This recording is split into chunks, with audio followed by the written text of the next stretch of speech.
Panini Patwardhan inspector Holkar बरोबर police चौकीत पोचला. बघतो तर कनक ओजस आधीच एका पोलिसाबरोबर तिथे बसलेला होता. पाणिनी आश्चर्यानं अवाक झाला. त्यांनी विचारलं, अरे कनक, भानगड काय आहे? तू इथे कसा? या घटकेपर्यंत तरी मला कोणी काही सांगितलेलं नाहीये, ओजस म्हणाला आणि जागेवरनं उठून पाणिनीकडे गेला. पाणिनी, चल, सरकारी वकील वाट बघता येतात, इन्स्पेक्टर होळकर म्हणाला. ओजस पाणिनीजवळ येऊन म्हणाला, पाणिनी, त्यांना काहीही सांगू दे, पण मी तुझ्याच बाजूनं आहे. तू काही गोष्टी वाकड्या पद्धतीनं केलेत अशी माझी समजूत मी कुणालाही करू देणार नाही. असं बोलून त्यांनी पाणिनीच्या हातात हात मिळवले आणि कोणाच्याही नकळत एक कागद पाणिनीच्या हातात सरकवला. अरे तुम्ही दोघं काय खुसूस फुसूस करताय रे? चला बाजूला सारखा. ओजस ज्या पोलिसाबरोबर बसला होता तो पोलीस पाणिनी आणि ओजसला उद्देशून म्हणाला. ठीक ठीक ठीक, पाणिनी म्हणाला. पॅन्टच्या खिशातून रुमाल काढताना पाणिनीने ओजसनं दिलेला कागद हळूच खिशात सारला. 2 मोठी दारं उघडून ते दोघे आत गेले. एक मोठा व्हरांडा होता आणि त्याच्या दोन्ही बाजूला सर्व सरकारी अधिकाऱ्यांच्या केबिन्स होत्या. त्यातली एक हेरंब खांडेकर यांची होती. ते एखाद्या बुलडॉगसारखे होते. जाडमान, एखाद्या पिंपासारखी छाती आणि चेहऱ्यावर एक प्रकारची मिजास. पटवर्धन, बसा त्या खुर्चीत, ते म्हणाले. पाणिनीनं आजूबाजूला नजर टाकली. एक शॉर्टहँडमध्ये लिहून घेणारा पत्रकार खुर्चीत बसला होता. त्याच्या बाजूला मंदार आणि मिसेस पिंगे बसले होते. शेजारी गेय्यता बाबरस होती.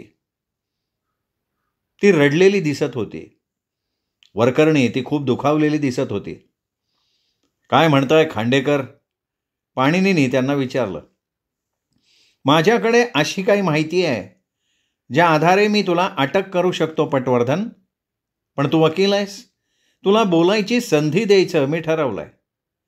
त्याबद्दल धन्यवाद, अत्यंत नम्रपणानं कडवटपणा दाखवत पाणिनी पटवर्धन म्हणाला. माझं पहिल्यापासून मत आहे आणि मी तुला सांगत आलोय की तुझ्या शोध घेण्याच्या आणि कोर्टातल्या उलट तपासणी घेण्याच्या पद्धती या अत्यंत धोकादायक असतात. एक ना एक दिवस त्या तुला गोत्यात आणू शकतात, खांडेकर म्हणाले. पाणिनी म्हणाला, मला वाटतं खांडेकर, आपण भाषणबाजी आणि उपदेशपर व्याख्यान टाळलेलं बरं. मुद्द्याचं बोला. माझ्या पद्धती या माझ्या स्वतःच्या आहेत, माझी तत्वसुद्धा माझी आहेत आणि त्याची जबाबदारीसुद्धा माझी आहे. तुम्हाला वेगळं काही सांगायचं असेल तर सांगा. मी तुला सावध करतोय पटवर्धन, ही आपली मुलाखत लिहून घेतली जाणार आहे. तू जे काही सांगशील ते तुझ्या विरोधात वापरलं जाऊ शकतं. तू उत्तर द्यायलाच पाहिजेस असं नाही, पण तू जर दिलंस उत्तर तर ते तू स्वेच्छेनं दिलंयस आणि कोणीही बळजबरी न करता, असं आम्ही गृहीत धरू. हे सगळे सोपस्कार मला नवीन नाही येतो. तुम्ही थोडक्यात आणि महत्त्वाचं सांगा ना. खांडेकर मंदारकडे वळाले. तू मला जे सांगितलंस ते पटवर्धनांना सांग. त्यांना कशाला सांगायला पाहिजे? त्याला सगळं माहिती आहे की. तरीही परत सगळं सांग. मंदारनं पाणिनीकडे खाऊ का गिळू नजरेनं बघितलं. पाणिनीवर राग काढायची त्याला संधीच मिळाली होती. मी सरस्वतेचा सेक्रेटरी होतो. मागच्या मंगळवारी पटवर्धन यांनी माझ्या ऑफिसमध्ये फोन केला. पाणिनींनी मध्येच विचारलं, किती वाजता केला? 9च्या थोडा वेळ आधी. तेवढ्यात पटकन खांडेकर म्हणाले, पटवर्धन, मध्ये मध्ये बोलू नका. हे बघ पटवर्धन, तुला जे काय बोलायचं आहे, बचाव करायचा आहे, तो तुला नंतर करता येईल. हे कोर्ट नाही आहे त्याची उलट तपासणी घ्यायला. माझ्या हातात जी माहिती आली आहे ती तुला देण्यासाठी आणि त्यावर तुझं म्हणणं काय आहे ते ऐकण्यासाठी तुला इथे बोलवलंय. पण तुम्ही माझ्यावर एखादा आरोप ठेवणार असाल तर त्या विषयावर मला पूर्ण माहिती घ्यायचा अधिकार आहे. मंदार, मी तुला विचारलेल्या प्रश्नाचं उत्तर दे. मंदारनं पाणिनीच्या प्रश्नाचं उत्तर द्यायचं टाळलं आणि तो पुढे माहिती द्यायला लागला. पटवर्धननी सांगितलं मला की त्याला मिळालेल्या माहितीनुसार सरस्वते मेला होता. सरस्वते ज्या ट्रस्टचा ट्रस्टी होता त्याचा लाभार्थी म्हणजे पाणिनी पटवर्धनची अशील असलेली गेय्यता बाबरस होती. पटवर्धननी मला पुढे असंही सांगितलं की त्याला अशी माहिती मिळाली होती की सरस्वतेनं वेस्टर्न माइन या कंपनीच्या शेअर्समध्ये मोठी गुंतवणूक करण्याची व्यवस्था केली होती. हा व्यवहार त्याच्या अशिलाच्या दृष्टीनं फायदेशीर होता. किमान 50 लाख रुपये रक्कम बाजूला राखून ठेवायचा त्यांचा इरादा होता. सरस्वते ज्या वेळेला प्रत्यक्षात मृत्यू पावला त्यानंतर बऱ्याच वेळानं त्याचा मृत्यू झाला असावा असं जर पोलीस समजले तर त्याचा फायदा त्याच्या दुसऱ्या अशिलाला होईल असं पटवर्धननी सांगितलं का? खूप जुनी घटना आठवायची आहे असा आविर्भाव आणून नाटकीपणानं मंदारनं उत्तर दिलं. अगदी त्याच भाषेत नाही, पण पटवर्धन असं म्हणाला की मंगळवारी दुपारपर्यंत तो जिवंत असणं हे त्याच्या अशिलाच्या दृष्टीनं फायदेशीर होतं.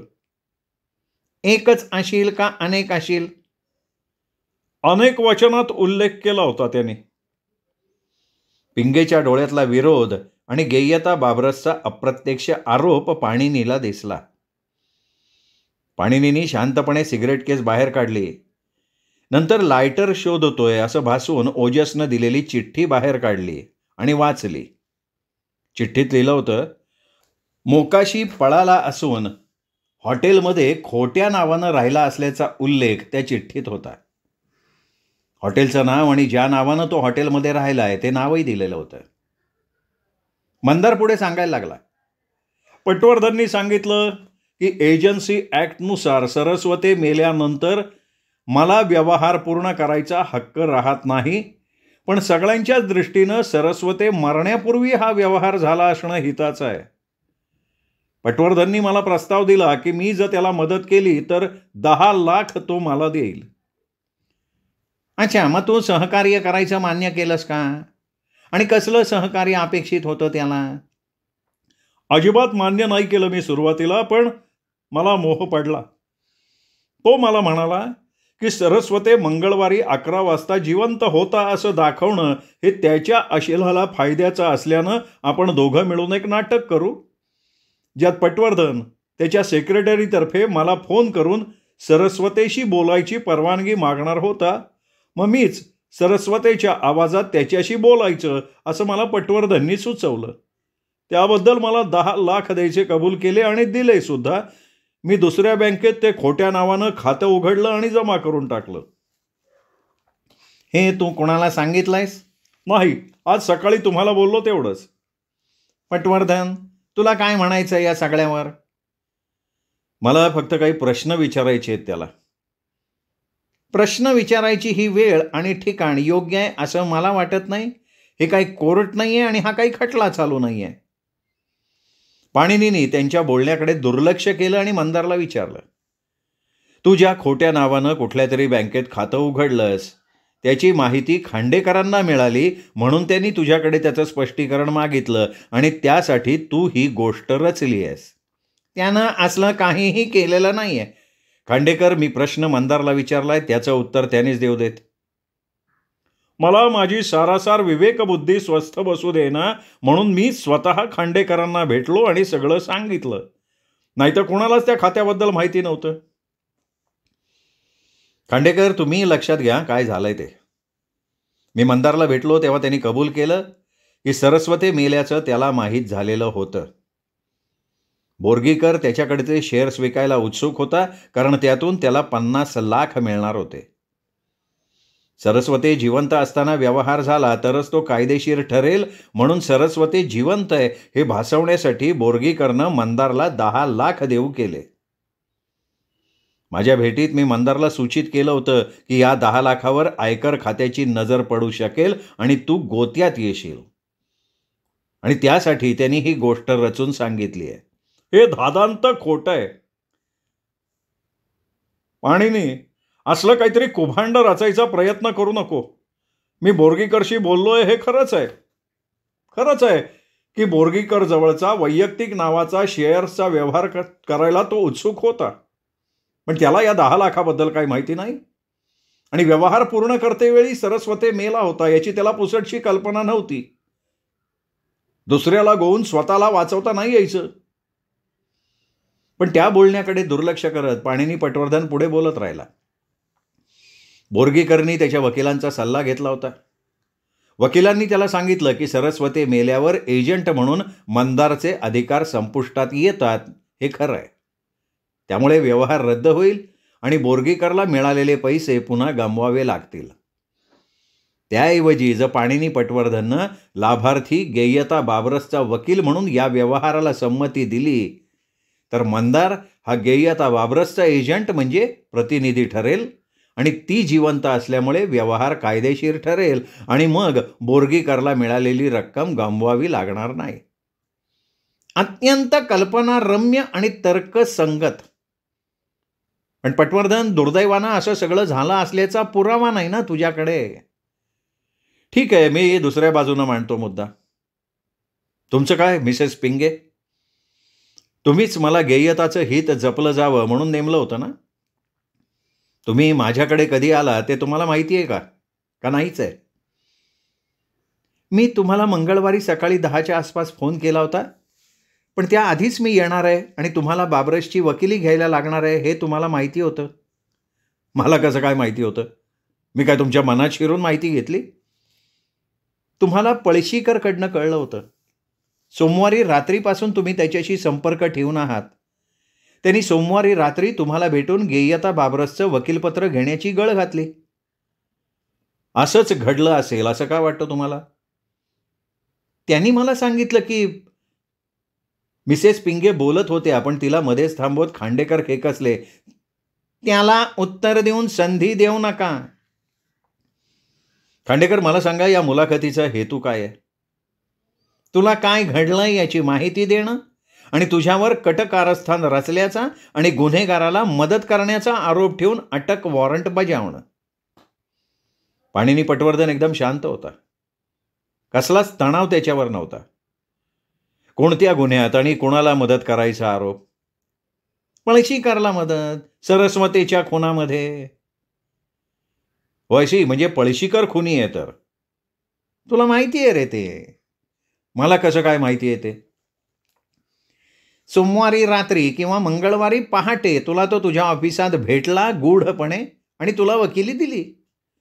खुनाच्या वेळी तो तिथे नव्हताच असं सिद्ध होईल अशी तू व्यवस्था केलीस. त्यासाठी मंगळवार दुपारपर्यंत सरस्वती जिवंत होता असं दाखवणं तुझ्या फायद्याचं होतं. मंदारच्या निवेदनानंतर माझ्या या म्हणण्याला पुष्टीच मिळते. तू निर्दोष असल्याचं मला तू पटवून देईपर्यंत तुझ्या विरुद्ध फौजदारी गुन्हा दाखल करणं हे मी माझं कर्तव्यच समजतो. तुम्ही मला कोणाला प्रश्न विचारू देत नाही. तुमच्याकडे माझ्या विरुद्ध काय पुरावा आहे ते तुम्ही कळू देत नाही. माझे हात पूर्ण बांधून ठेवलेत तुम्ही आणि मला म्हणताय की मी निर्दोष आहे असं सिद्ध कर. कसं जमणार आहे सांगा ना. त्यासाठी साक्षीदारांना उलट तपासणी घेतल्यासारखे प्रश्न विचारायची गरज नाही ना. तुझा या प्रकरणात काय संबंध आहे याचं साधं आणि सरळ विधान तू करू शकतोस. पण असं करणं म्हणजे माझ्या अशिलाचा विश्वासघात केल्यासारखं आहे. पळशीकर सोमवारी मध्यरात्रीनंतर तुला भेटला हे तू नाकारतोयस का? माझ्या अशिलाशी संबंध येत असलेल्या कोणत्याही कृत्याची मी माहिती देणार नाही. मग माझ्या दृष्टीनं ही मुलाखत संपली. माझ्याकडच्या पुराव्यानुसार पळशीकर हा संहिता सरस्वतीच्या प्रेमात होता. त्यांनी खूप प्रयत्न केले पण ती गोष्ट सरस्वतीला समजली. त्या दोघांना रंगेहात पकडण्याचा सरस्वतीचा डाव होता आणि ते करत असताना त्याला मृत्यू आला. खांडेकरांनी जाहीर करून टाकलं. किती वाजता आला? पाणिनीने भाबडेपणाचा आव आणत विचारलं. 11:15 सोमवारी रात्री. खांडेकर म्हणाले. पाणिनीने मस्तपैकी सिगरेटचा धूर छतावर सोडला. 11:15 वाजता. अच्छा, कुणी बंदुकीच्या गोळीचा आवाज ऐकला का? खांडेकर त्याच्या प्रश्नाला उत्तर देता देता थांबले. त्याऐवजी त्यांनी फोन उचलला. रती होबळीकर आहे का तिथे? आणि कनक ओजस? ठीक आहे, मी ओजसला घेतो आत. मी जो तर्क लढवलाय त्यात रात्री 11:30ला तो मरणं हे अन्य घटनांशी जुळतच नाहीये. पाणिनी स्वतःशीच बोलल्यासारखं भासवत म्हणाला. तुझ्या अंदाजानं कधी मेला असावा तो? सोमवारी रात्री 9:30ला. या वेळेबाबत मी आत्ता काही हमी घेऊ शकत नाही. मला अजून एका साक्षीदाराची मुलाखत घ्यायची आहे. नंतर सांगेन मी. या तुमच्या साक्षीदारानं आवाज ऐकलाय बंदुकीचा? त्यांनी पळशीकरला खुनी म्हणून ओळखलाय. त्यांनी प्रत्यक्ष खून पाहिलाय. मी त्याच्याशी फोनवर बोललोय. फक्त लेखी निवेदन अजून हातात नाही रे माझ्या. पाणिनी पटवर्धननं आपले हात पाय लांब करून ताणले, आळस दिला. चला मी निघतोय, मला अजून काही सांगायचं नाहीये, असं म्हणत तो उभा राहिला. माझ्या माणसांना तुला अटक करायचं वॉरंट काढायला सांगतोय मी पटवर्धन. तुझी कामाची पद्धत तुला एक दिवस गोत्यात आणणार आहे हे मी पुन्हा पुन्हा सांगतोय.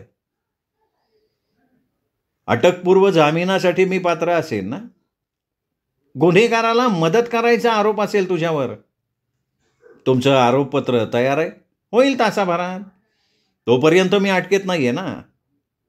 वॉरंट नसताना अटक करायचा माझा विचार नाहीये. मला माझी बाजू अत्यंत प्रभावीपणे मांडू दिल्याबद्दल आभार. पाणिनी पटवर्धन खवचटपणे म्हणाला, आपली सिगरेट विझवली आणि निघाला. या सगळ्यात आम्हा दोघींची नेमकी काय स्थिती राहणार आहे समजतच नाहीये. गेयताला काही हे शेअर्स नको आहेत?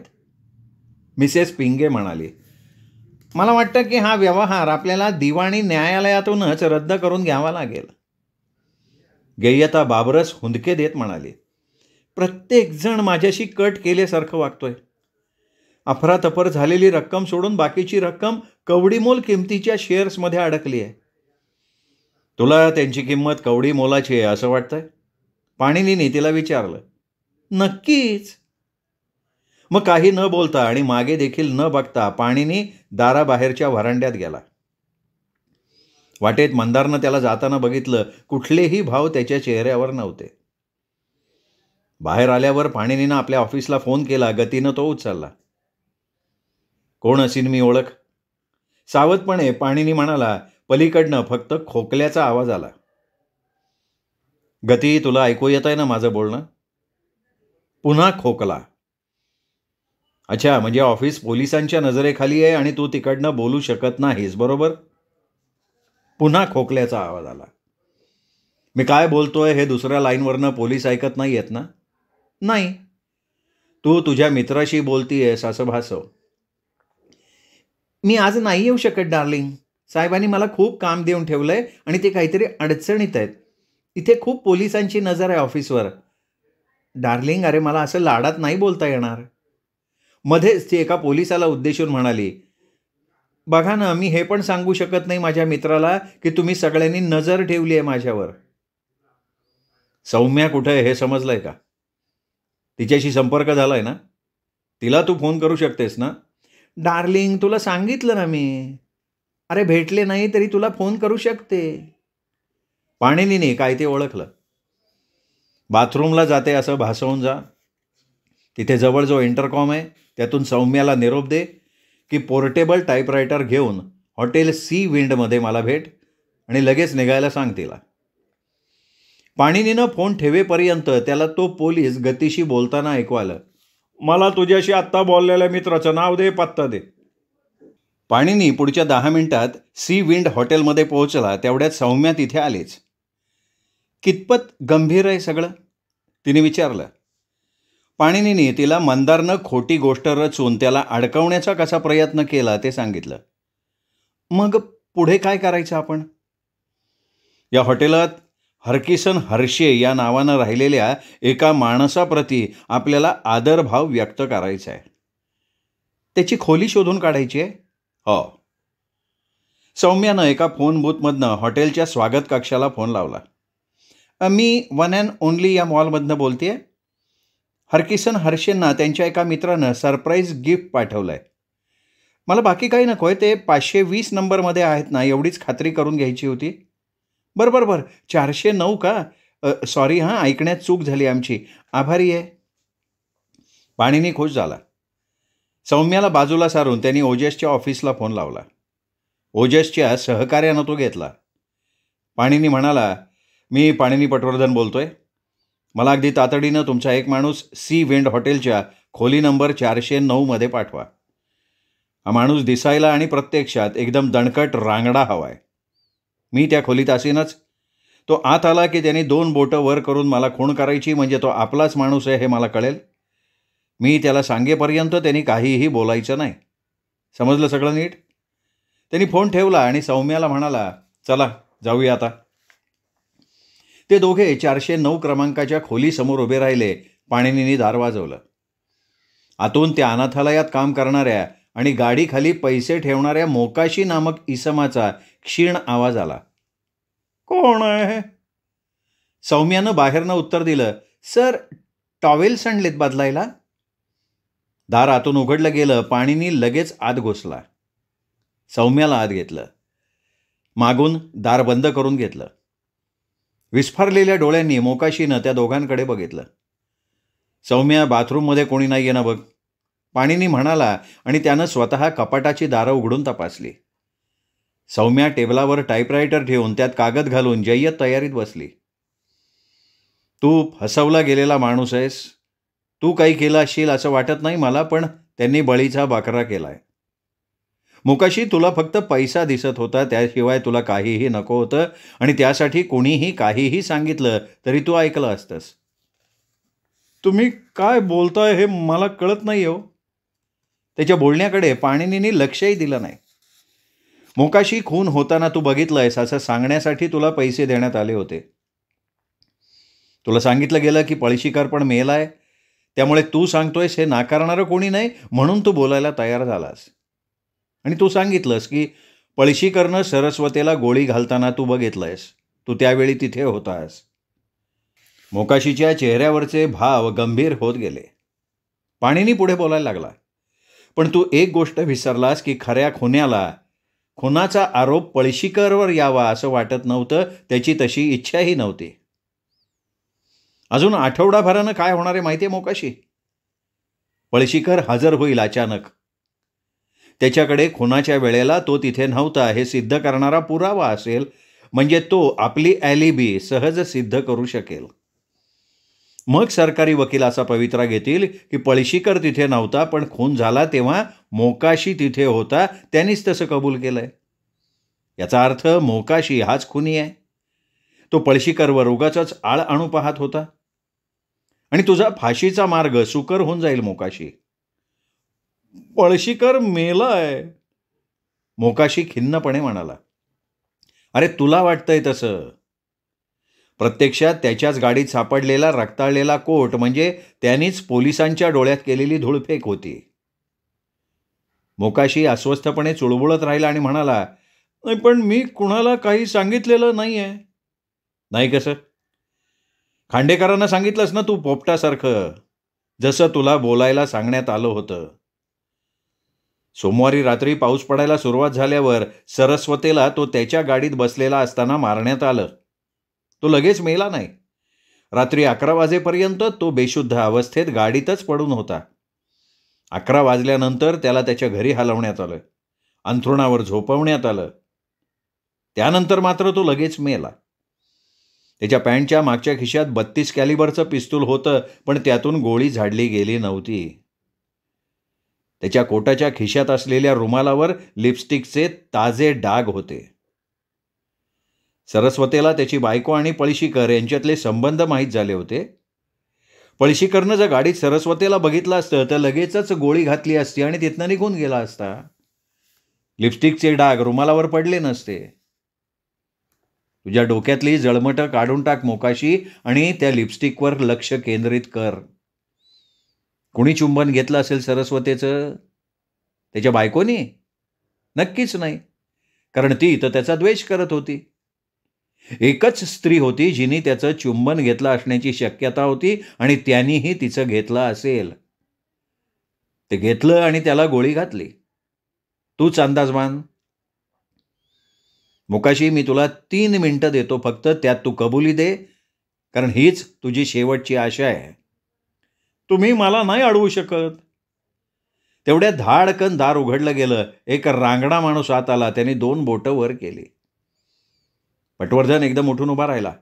अरे कॅप्टन, तुम्ही किती दिवसांनी भेटताय? मोकाशीला अटक करायला तुम्ही स्वतः याल असं वाटलं नव्हतं. मला वाटलं होतं इन्स्पेक्टर होळकर येतील. नाही, मी स्वतःच आलोय, तो पाहुणा म्हणाला. हा माणूस आहे ना, हा एक नंबरचा भित्रा सासा आहे हो, पण ब्लॅकमेलर आहे. याच्यावर मला खुनाचा आरोप आणायचा नाही आहे. मला तो खरं सांगायला तयार झाला आहे. त्यानं तसं लेखी दिलं तर त्याची मान फासाच्या दोरीपासून मी वाचवायला तयार आहे.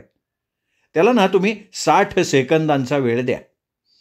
पलीकडे माझी सेक्रेटरी टायपरायटर घेऊन तयार आहे, तो सांगेल ते लिहून घ्यायला. द्याल का माझ्या शब्दाखातर त्याला तेवढा वेळ विचार करायला? पाणीनी काकुळतेचा आव आणून म्हणाला, तू म्हणतोय तर देतो त्याला 2 मिनिटं. ओजसचा माणूस म्हणाला. मोकाशीनं जरा विचार केला आणि म्हणाला, ठीक आहे, मी कबुली जबाब द्यायला तयार आहे, पण मला वाचवाल ना तुम्ही? पाणिनीनी मान डोलावली. नक्की ना? पाणिनीनी पुन्हा मान डोलावली. मोकाशीनं आपल्या खिशातनं कळकट्टा असा रुमाल काढून घाम टिपला. मी नेमकं काय करू? समोर सौम्या बसली आहे, तिला सगळं काही सांग न लपवता, आणि तिचं लिहून झालं की त्याच्यावर सही कर. या सगळ्याला सुरुवात झाली जेव्हा मी सरस्वतीला ब्लॅकमेल करायला सुरुवात केली. मोकाशीनं सांगायला सुरुवात केली. पहिल्यानी माझ्याकडे असलेली माहिती मी त्याला विकणार होतो. सौम्याचे हात मशीनवर अक्षरशः नाजूकपणे एखाद्या पियानोवर फिरतात तसे फिरत होते. मोकाशीच्या बोलण्याच्या वेगापेक्षा काकणभर जास्त वेगानं. सर्व लिहून झालं तेव्हा पाणीनी सौम्याला म्हणाला, सौम्या, याच्यावर मोकाशीची सही घे, साक्षीदार म्हणून कॅप्टन सरांची घे, आणि त्या वर्तमानपत्राच्या संपादकाकडे पाकिटात घालून नेऊन दे. तुझ्याबरोबर मोकाशीलाही घेऊन जा. पाणीनी एवढं सांगून दाराबाहेर पडला. जाता जाता ओजसच्या माणसाला म्हणाला, मोकाशीने मध्येच काही शहाणपणा करायचा प्रयत्न केला तर फाडून काढ त्याला. कसं फाडू? 2 हात आहेत ना तुला, पुरेसे नाहीत का ते? पाणीनी हसून म्हणाला आणि तिथनं बाहेर पडला. पाणीनी पटवर्धन त्याच्या ऑफिसमध्ये केबिनमध्ये फिरत्या खुर्चीत आरामात बसला होता. समोर इन्स्पेक्टर होळकर होता. या वेळेला माझ्या हातात तुझ्या अटकेचं वॉरंट आहे. मला नाही वाटत की ते खांडेकरांना मला द्यायची इच्छा असेल. परत एकदा विचार कर पाणीनी. पूर्ण तयारीत आहे आम्ही. मोकाशीनं स्वतःच्या सहीचा कबुली जबाब वर्तमानपत्राच्या संपादकांकडे स्वतः जाऊन सादर केलाय. अरे ही काय नाटक आहेत पाणीनी? तयारी कर, जायचं आहे आपल्याला. माझ्या हातात तुझ्या अटकेचं वॉरंट आहे. अरे ते शब्द उच्चारून झाले की तुझे मागाशी. मला नेलंच ना तर तूच अडचणीत येशील. पाणिनीने आपल्या टेबलावरनं काल्पनिक वर्तमानपत्र उचलल्याचा आणि वाचल्याचा अभिनय करत म्हटलं, इन्स्पेक्टर होळकर, काय छापून आलाय पेपरात बघ. ज्या गोष्टीचा शोध पोलिसांना लावता आला नाही ते रहस्य आमच्या जनसत्ता वृत्तपत्रानं शोधून काढलंय. मोकाशीनं आपल्या गुन्ह्याची लेखी कबुली दिली असून पोलिसांना त्याची काही माहिती नाही असं दिसून आलंय. डोळ्यावर झापड लावून इन्स्पेक्टर होळकरनं मात्र पळशीकर खुनी असल्याचं गृहीत धरून पाणिनी पटवर्धननं त्याला मदत केल्याच्या आरोपाखाली त्याच्यावर वॉरंट बजावून स्वतःचं हास्य करून घेतलंय. पाणिनी खरंच अशी बातमी येणार आहे? गंभीरपणे विचार करत होळकर म्हणाला. जनसत्ता वृत्तपत्र या बातमीसाठी जादा अंक काढणार आहे म्हणे. उगा गंडवू नको मला. अरे गंडवत नाही आहे, तुला ब्रेक द्यायचा प्रयत्न करतोय. खऱ्या खुन्याला इन्स्पेक्टर होळकरनं पकडून दिलं अशी बातमी आणू शकतो. नाही, म्हणजे नेमकं काय करणार आहे तो पाणीने? मला काही वेगळं सुचवायचा प्रयत्न करतोय का तू? इन्स्पेक्टर होळकरनं उत्सुकतेनं विचारलं. आपलं नाव पेपरात प्रसिद्ध होणार या जाणीवेनं तो सुखावला होता. उदाहरणच द्यायचं झालं ना तर सरस्वतीच्या तोंडाला लागलेली लिपस्टिक. या प्रकरणात अनेक स्त्रिया गुंतल्या आहेत, पण त्यापैकी एकीनंच सरस्वतीचं चुंबन घेतलं असण्याची शक्यता आहे. त्या एकांतातल्या रस्त्यावर सरस्वतीला त्याची बंदूक जवळ नसताना एकच स्त्री भेटली असण्याची शक्यता आहे आणि ती दाट आहे. एकांतातला रस्ता काय म्हणायचं तुला नेमकं? मला काय म्हणायचं आहे हे तुला माहिती आहे. सरस्वतीला त्याच्या बायकोवर काहीतरी वचक निर्माण करायचा होता. तो तिच्या बंगल्याच्या बाहेर तिची वाट बघत होता. एक गाडी आली. त्यात कोण होतं हे सरस्वतीला माहिती होतं. त्यातले लोक खाली उतरले आणि त्यातल्या स्त्रीचं सरस्वतीनं चुंबन घेतलं. कोण कोण कोण होती कोणती स्त्री? गेयता बाबरस. गेयता बाबरस? अरे कशावरनं अंदाज केला तुझा? गेय्यता बाबरसला पैसा हवा होता होळकर. मिसेस पिंगेला सुद्धा पैशाची हाव होती. सरस्वतीला गेय्यता बाबरस आवडायची, पण मिसेस पिंगेचा तो धिक्कार करायचा. ती गेय्यताच्या जवळ असताना सरस्वती गेय्यताला भेटायचा नाही. म्हणूनच ऑफिसातून बाहेर पडल्यावर सरस्वती रती हुबळीकरला भेटायला तिच्या घरी गेला, तेव्हा पिंगे त्याच्या मागोमाग रती हुबळीकरच्या घरापर्यंत पोचली, पण त्याच्याशी बोलायची संधी मिळाली नाही. मग ते त्याच्या मागोमाग त्याच्या बायकोच्या त्या बंगल्यात आले, जिथे बाहेर सरस्वती त्याच्या बायकोची वाट बघत होता. तिथे त्यांना त्याच्याशी बोलायची संधी मिळाली. गेय्यता गाडीतनं उतरली, सरस्वतीचं चुंबन घेतलं, पण नंतर पिंगे गाडीतनं उतरली आणि तिने सरस्वतीकडे आपल्या मागण्या केल्या. त्याला कोर्टात खेचायची धमकी दिली.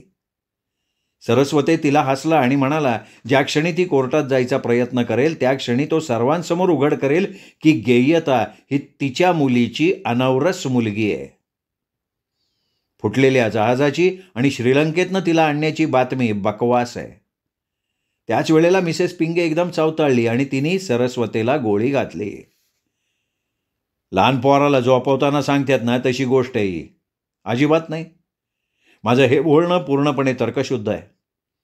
मला मोकाशीच्या गादीत लपवलेली नोटांची लगड मिळाली आणि ते पैसे त्याला मिसेस पिंगेकडून मिळालेले नव्हते, कारण तेवढी ती चतुर होती. तिने त्याला काम होण्यापूर्वी आगाऊ रक्कम दिलीच नसती. त्याला पैसे देणारा एकच माणूस होता आणि तो म्हणजे सरस्वती. पण त्याने का पैसे दिले मोकाशीला? अर्थात मिसेस पिंगेबद्दल माहिती मिळवायला, विशेषतः गेय्यताच्या अनवरसपणाबद्दल. पिंगेच्या त्या श्रीलंकेच्या तथाकथित गोष्टीला खोटं पाडण्यासाठी. अजून एक लक्षात घे, पिंगेबाई माझ्याकडे आली ती माझी वकील म्हणून नेमणूक करायला नाही, तर माझे आणि सरस्वतीचे फोनवरचं बोलणं करून द्यायला. आणि मी सरस्वती समजून त्याच्या सेक्रेटरीशी बोललो 11 वाजता. तेव्हा माझ्या दृष्टीनं सरस्वती जिवंत होता, म्हणजे दुपारनंतर तो मेला. आणि तेव्हा पिंगेबाईकडे तिचा ठाव ठिकाणा सिद्ध करायला भरपूर पुरावा होता, म्हणजे थोडक्यात तिच्याकडे ॲलिबी होती. तुम्ही पोलिसांनी सरस्वतीच्या चेहऱ्यावरची लिपस्टिक आणि ते वापरणाऱ्या तरुणीच्या ओठावरची लिपस्टिक याची तपासणी केली असती तर बरं झालं असतं. हे रहस्य आधीच उलगडलं असतं. अरे ते काय पण असू दे, मी वॉरंट बजावणार तुझ्यावर. अरे त्यात तुझं हसू येईल. त्यापेक्षा जनसत्ताच्या ऑफिसमध्ये जा, त्यांना सांग मोकाशी खुनी नाही आहे, खरा खुनी वेगळा आहे. त्या मोकाशीला तुमचा मुख्य साक्षीदार कर. त्यात तुला खूप प्रसिद्धी मिळेल, तुझा फोटो येईल. मी वॉरंट बजावणार. मग बजाव. काहीही झालं तरी तुझा आता पेपरला फोटो येणारच आहे. एक तर खुनी कोण याची माहिती पेपरवाल्यांना आहे, पण पोलिसांना नाही. चोर सोडून संन्याशाला फाशी द्यायला निघाल्याबद्दल तुझा फोटो येईल. त्यापेक्षा माझं ऐकलंस आणि पेपरवाल्यांकडची बातमी चुकीची आहे हे दाखवून पिंगेबाईला खुनाच्या आरोपाखाली पकडलंस तर कौतुकानं फोटो छापला जाईल. पाणिनीने होळकरला जाणीव करून दिली. मला गंडवण्याचा तुझा विचार नाही कशावरनं. तूच बघ ना, कोणीतरी सरस्वतीचं चुंबन घेतलं, कोणीतरी त्याला गोळी घातली. नंतर संहिता सरस्वती आणि पळशीकर आले, त्याला कसंबसं बंगल्यात नेलं, अंथरुणावर झोपवलं, तेव्हा तो मेला. त्यामुळे पाणिनीचं बोलणं अर्धवट राहिलं. सौम्या घाईत केबिनमध्ये घुसली. ठीक झालं सगळं? एकदम व्यवस्थित झालं सगळं. तुम्ही अंदाज केलात तसंच घडलंय. पिंगेबद्दल माहिती मिळण्यासाठी मोकाशीला सरस्वतीकडून पैसे मिळत होते, तर पळशीकरवर आळ येण्यासाठी पिंगेनी मोकाशीला लाच दिली होती. इन्स्पेक्टर होळकर, मला वाटलं त्यापेक्षा जास्त चांगलं झालंय. तुला अजून संधी आहे चमकण्याची. वर्तमानपत्रवाले मोकाशीच्या लेखी कबुलीवरून मिसेस पिंगेवर खुनाचा आरोप नाही करणार, फार तर लाच दिल्याचा करतील. तुझ्या जागी मी असतो ना, तर गेय्यता बाबरसच्या मागे लागून माहिती घेतली असती. मिसेस पिंगे सरस्वतीला मारेल असा गेय्यता बाबरसला अंदाजच नसावा. पण आता ते झालं म्हटल्यावर ती तिच्या आजीच्या बाजूने, म्हणजे मिसेस पिंगेच्या बाजूनं उभी राहिली. तुझ्या जागी मी असतो ना, तर पाणिनीचं बोलणं ऐकायला इन्स्पेक्टर होळकर थांबलाच नाही. तो दाराकडे पळत सुटला. पाणिनी, तुझ्या कामाच्या पद्धती मला कधीच आवडल्या नाहीत, पण आज जे तू माझ्यासाठी केले त्याच्यासाठी आभार.